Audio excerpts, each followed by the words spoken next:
Olá, que bom falar com você.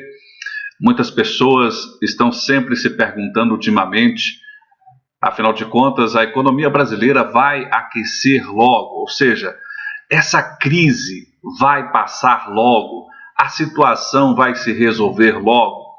Eu vou fazer uma análise para você, baseado em fatos e dados que levantei nas últimas semanas, para que você possa analisar se essa situação ela vai se resolver tão rapidamente ou não. Este é o motivo da análise dessa semana. Veja bem, aqui está um gráfico ou uma tabela em que nós podemos apresentar um conjunto de situações que nos faz pensar bastante. Na linha azul, essa aqui que você pode ver, nós temos aqui a relação sobre o tanto que se cobra de impostos no Brasil a partir de 1948 até o ano de até o ano de 2018, em relação ao PIB. Então, nós podemos ver, por exemplo, que em 1948 se cobrava aproximadamente 14% do PIB em tributos, ou seja, a cada R$ 100 que se geravam de riqueza no Brasil, cerca de R$ 14 eram para se pagar tributos. E nós chegamos aqui ao final, com o ano de 2018, com aproximadamente quase 33%, um pouquinho mais do que 33% de pagamento de tributos. Aqui embaixo, nós temos na linha laranja uma relação do quanto o Brasil crescia em proporção ao PIB, ou seja, no primeiro ano, aqui em 1948, nós crescíamos no Brasil cerca de 10% ao ano o PIB.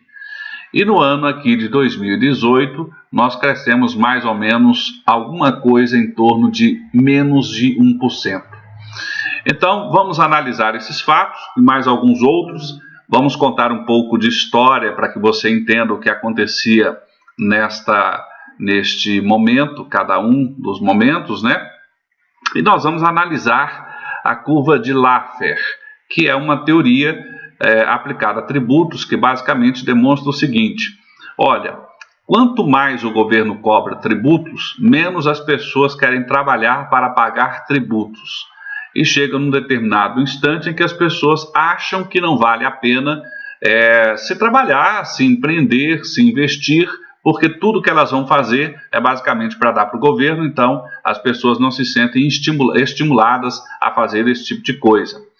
E veja, aparentemente, essa teoria de Laffer faz muito sentido. E Laffer dizia que quando você chega aproximadamente a 33% sobre o PIB de cobrança de tributos, as pessoas tendem a parar de investir, empreender, começam a desistir. Essa é a tese por trás dessa teoria. É claro que existem alguns estudos que afirmam que é um pouco mais, alguns outros afirmam um pouco menos, mas originariamente é algo em torno de 33% a consideração, falando de forma bastante simplória.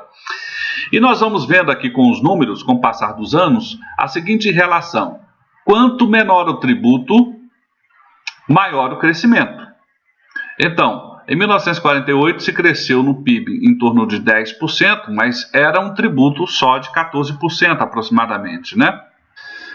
E nós vamos vendo que os tributos, eles vão aumentando, e quanto mais eles aumentam, menos o PIB cresce. Ou seja, é uma curva mais ou menos opostamente proporcional. Então, o tributo vai crescendo, o crescimento da economia vai diminuindo, as pessoas vão achando que não vale a pena investir. Mas, se isso fosse uma verdade plena, nós então poderíamos perceber que este gráfico não estaria plenamente correto, plenamente condizente, porque há alguns momentos aqui em que o tributo permanece alto e o crescimento aumenta. E há alguns momentos em que o tributo aumenta bastante e o crescimento da economia também aumenta.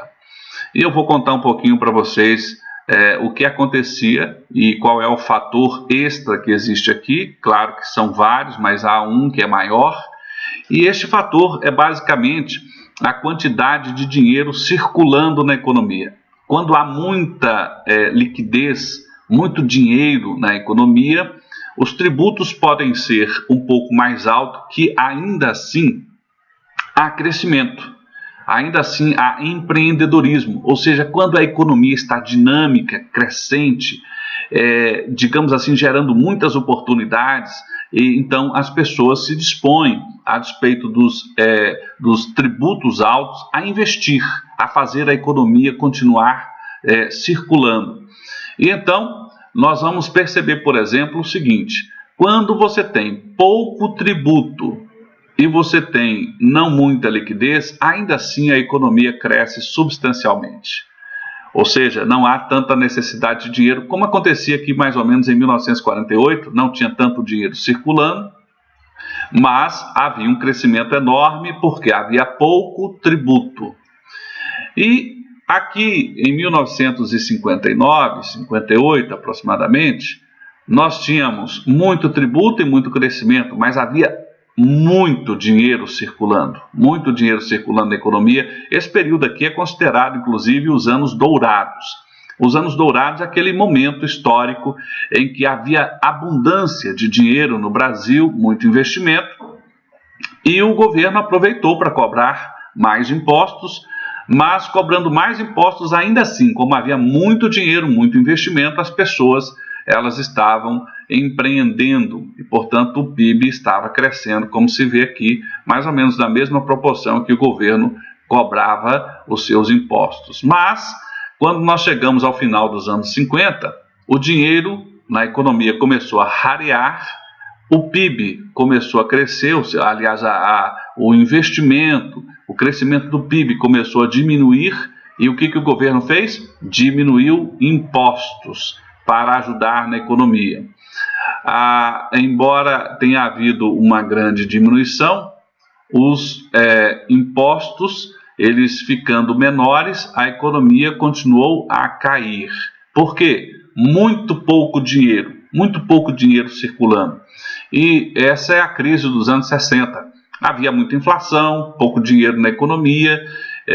Nós tivemos aqui aqueles momentos em que nós tivemos um movimento revolucionário no Brasil, muita tensão, até que houve aquela ruptura institucional de 1964, e nós vemos aqui claramente que o PIB, ou seja, o PIB caiu, ficou menor, ele estava diminuindo. Mas a partir desse momento, a despeito de os impostos continuarem a crescer ou retomarem o seu crescimento, o PIB começou a crescer. E o que é que aconteceu de diferente aqui neste momento? Havia muita liquidez no mundo todo, e o Brasil começou a se aproveitar disso para pegar ou captar dinheiro externo e inundar o país de investimentos, e o PIB então foi crescendo com essa inundação de dinheiro, como vocês podem ver aqui. Nos anos 70, que tivemos aqui um segundo milagre, o milagre econômico do período militar, havia muito emprego, muita renda, crescimento próximo de 10%, e os tributos eles cresceram e se estabilizaram ali por volta dos seus 20%, 25% aproximadamente. Então, tributos mais altos, mas muita liquidez, crescimento também substancial. Tivemos a crise do petróleo, começo dos anos 80, final dos anos 70, e também a baixa da liquidez mundial. Os bancos internacionais, os governos não queriam emprestar, não havia dinheiro disponível, e o que nós tivemos? Os governos brasileiros, em todos os seus níveis, mantiveram um nível substancialmente, relativamente alto aqui de impostos, e sem dinheiro, com imposto alto, fica cara para todo mundo. Nós tivemos aqui, inclusive, PIBs negativos em alguns momentos, ou seja, crescimento negativo. As pessoas estavam tirando dinheiro da economia, dificultando a situação, e então nós vamos tendo algumas inversões aqui, Ou seja, quando começou a ter dinheiro sobrando, PIB crescendo, tributos caindo, e vamos tendo este movimento. Até que quando chega no começo dos anos 90, muita crise, aquela crise da inflação, e nós tivemos aqui em 1993, 94, o Plano Real, O Plano Real, ele gerou muito dinheiro na economia, porque ao estabilizar a economia, as pessoas que estavam perdendo seu dinheiro para a inflação passaram a não perder esse dinheiro para a inflação e passaram a consumir. E também passou-se no Brasil a se ofertar crédito, coisa que praticamente não existia já há uns 20 anos aproximadamente. Então nós temos uma expansão da possibilidade monetária que nos anos 90, e o crescimento da economia voltou a ser razoavelmente alto, mas os governos aproveitaram, olha só, para crescer a quantidade de tributos sendo cobrados. E isso só é sustentável, como eu venho afirmando aqui ou defendendo neste vídeo, que só é sustentável se houver abundância de dinheiro na praça. E essa abundância, ela começou a ter problema aqui no final dos anos 90, e tivemos aqui inclusive algumas crises internacionais que dificultaram a circulação de dinheiro, e não só essa crise internacional, essas crises internacionais, mas também alguns problemas climáticos, principalmente no ano 2000 e no ano 2001, que fez com que nós tivéssemos a crise de energia. E essa crise de energia tornou a energia muito cara, muito difícil de se ter, as pessoas ou as indústrias não podiam produzir tanto porque consumia energia, mas a despeito de tudo isso, a quantidade de tributos continuou crescendo. Então nós tivemos um novo governo, e este novo governo teve uma tremenda de uma sorte, que foi a sorte das commodities. O que isso quer dizer? Os produtos que o Brasil faz, ou na maioria das vezes fazem, são considerados commodities, são minérios, digamos assim, produtos agrícolas, e esses produtos, de repente, naquele momento histórico, o mundo todo estava comprando mais do que existia, e esses produtos ficaram supervalorizados, né? É mais ou menos assim, o minério, ele era vendido, digamos, a $10 uma tonelada, passou a ser vendido a $100, é mais ou menos nessa proporção. 5 vezes o crescimento, 4 vezes, 10 vezes, e de repente o nosso país passou a ser inundado por recursos, e nós começamos a ter crescimentos razoavelmente substanciais aqui entre o ano de 2003, 2004 até ali mais ou menos 2008. E nesse mesmo período, com muito crescimento, nós tivemos uma explosão da cobrança de tributos, ou seja, a quantidade de tributos a mais sendo cobrados ficaram substancialmente maiores, e só foi sustentável porque havia abundância de recursos. Todas as vezes que nós vamos olhando aqui em que o recurso diminuiu, teve que diminuir a quantidade de impostos envolvidos. E o que acontece?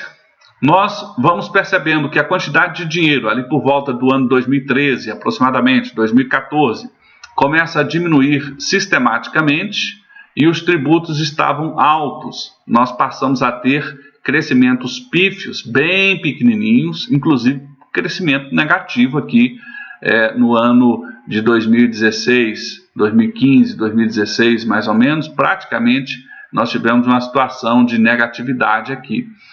Em outras palavras, para crescer, nós precisamos ter uma relação entre quantidade de dinheiro circulando, gente que está apostando e investindo, empresas que apostam e investem, e a quantidade de tributos que é cobrada em relação a isso. Quanto menos tributo e mais dinheiro circulando, então maior é o crescimento da nossa economia. Então, o que me faz basicamente pensar: o futuro nos reserva o quê? O futuro imediato nos reserva um crescimento explosivo? A economia brasileira vai crescer rapidamente?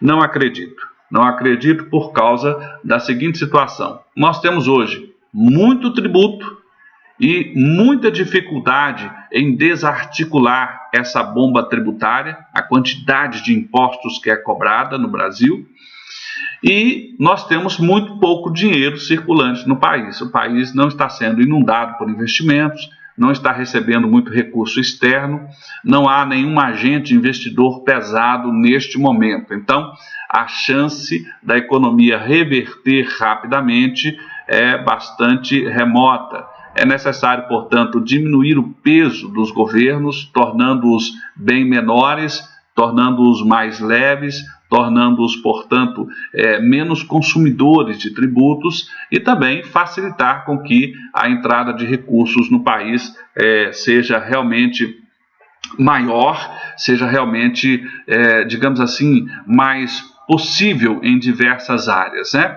Nós vamos poder analisar também esse tipo de situação aqui considerando uma métrica entre, digamos, a cada 10 anos aproximadamente, qual era o imposto médio sendo cobrado. Veja, de 1948 a 1960, a média era 17,5% ou 17,50% do PIB, e o crescimento médio por ano era 8,19%. De 61 a 70 era 19,99%, o crescimento médio era 6,22%. De 71 a 80, o crescimento médio era de 25,12% e o crescimento da economia era 8,67%. E aqui de 81 a 90, com pouco dinheiro circulando, o crescimento médio era de 1,67% do PIB e os tributos eram já razoavelmente altos, 25,23%. De 91 até o ano 2000, nós tínhamos 28,78% do PIB sendo cobrado em impostos, com um crescimento médio de 2,63%. Só lembrando que nessa época nós tivemos o Plano Real, portanto, uma grande liquidez na economia, mas muito tributo. Do ano de 2001 a 2010, a quantidade média de tributos era 34,76% do PIB, com um crescimento médio de 3,71%. E você pode dizer, mas puxa vida, professor, então quer dizer que aumentou o tributo muito, mas aumentou o crescimento do PIB? Sim, mas nesse período nós tivemos o excesso de liquidez por causa das commodities, que eu já falei aqui anteriormente. E aí, quando as commodities começam a baixar os seus preços, ou seja, o Brasil passou a receber menos dinheiro, mas o tributo continuava alto. Veja, de 2010 até 2018, 33,73% do PIB em impostos e um crescimento de 0,59%. Seja como for, a economia brasileira já demonstrou diversas vezes uma grande capacidade de crescimentos elásticos e explosivos. Mas, como nós podemos ver aqui nos números, isso só aconteceu quando nós tínhamos o seguinte conjunto de fatores: muita liquidez, ou seja, muito dinheiro disponível na praça, muita gente investindo, muitas empresas investindo, somas vultosas de recursos e, ao mesmo tempo, tributos caindo, tributos menores em proporção à quantidade de dinheiro que circulava. Então, respondendo bastante, não acredito num crescimento explosivo a curto prazo, acredito que esse crescimento de fato vai acontecer razoavelmente rápido se essa bomba contrária ao crescimento for desarmada. E que bomba é essa? Tributos elevados e baixa liquidez da economia. Essa é a análise da semana, espero ter contribuído para vocês. Qualquer coisa, entre em contato com a GEIN Consultoria, o nosso e-mail está aqui disponível na descrição do vídeo, estamos à sua disposição. Um grande abraço e até logo.